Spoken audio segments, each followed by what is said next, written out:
Let's go down to LSU Bayou Splash this weekend. A couple 5 stars on campus. We'll start with wide receiver Jaime Ffrench. Announced this weekend that he's going to make it to LSU one last time. How big is this for the Tigers? Everyone's trying to make a move on Texas, and you got LSU and you got Miami in this. Chad Simmons also reporting that he's going to be at both LSU and Miami. So Miami's kind of the program that I'm viewing as the big dark horse right now for Jaime Ffrench, but LSU's always been in the middle of it, and he's got a really good relationship with Coach Cortez, Coach Sloan, and certainly loves the track record of recent receiver development at LSU. So they're in there. I give the inch to Texas going into his late August decision, but Miami's kind of the one that's really got my attention, but we'll see if I feel differently about LSU coming out of this weekend as well. Yeah, we will see. How about Jonah Williams? He's going to be in the Bayou this weekend, the 5-star safety from the state of Texas, and he had just announced that he's going to make a decision on August 25th. So this is a very important visit. Yeah, we've been talking about LSU and Jonah Williams a lot on recent episodes of Whip Around. When you talk to sources with knowledge of the recruitment, they say they're at least in the top 2 or 3 for him, and they seem to be rising, getting back to camp. He's also going to visit Texas this week.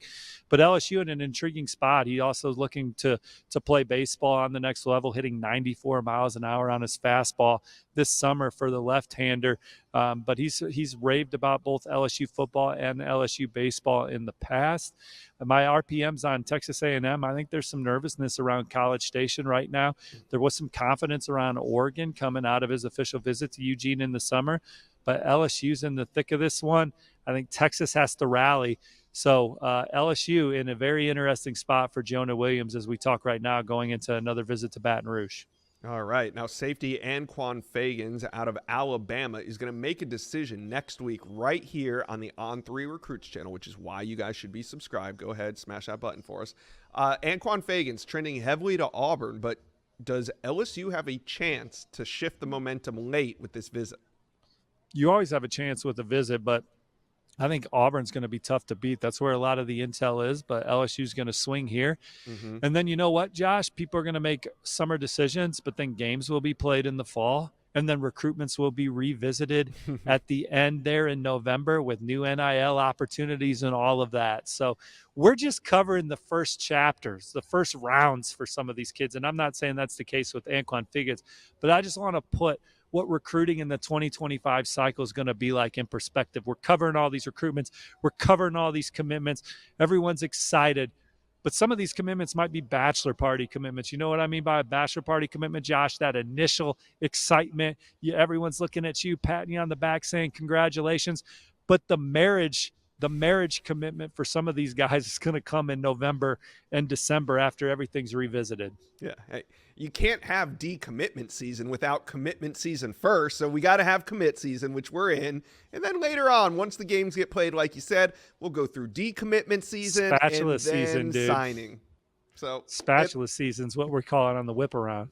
It always works out. You know, it's the life cycle of recruiting. All right. Speaking of the life cycle of recruiting, you know, Michigan was feeling really good about themselves. They flipped Ivan Taylor from Notre Dame. Well, now they got to go on the defensive a little bit because their wide receiver commitment, Philip Wright III, is going to be at LSU this weekend. He's from Louisiana, from the state of Louisiana. What do you think the chances are that LSU can take out that spatula and flip Philip Wright?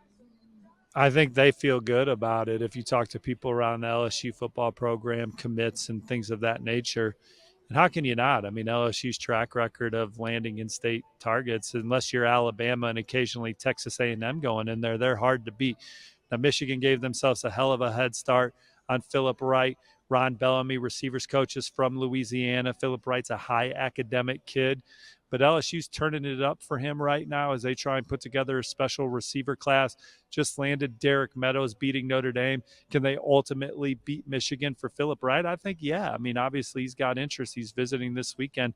And if I'm the Maize and Blue, I'm worried. But you hang in there. He picked you for a reason, and we'll see what happens.